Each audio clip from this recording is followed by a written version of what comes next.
ہے، مگے قرآن آیا ہے، مگے ذیشان آیا۔ بسم اللہ الرحمن الرحیم۔ وضو کرتے ہوئے ہم اکثر یہ غلطی کرتے ہیں کہ چہرے کے بعد جب اپنے بازو دھوتے ہیں تو یہاں سے بازو دھونے کی ابتدا کرتے ہیں، یہاں سے لے کر یہاں تک۔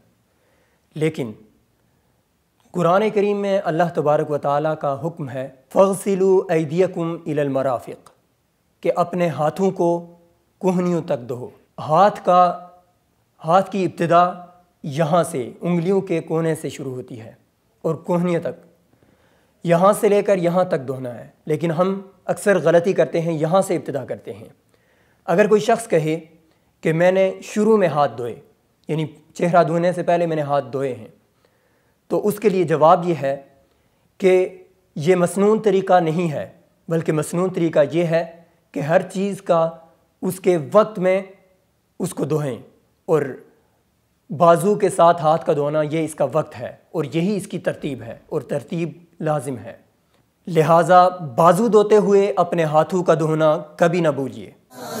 مگے قرآن آیا ہے، مگے ذیشان آیا۔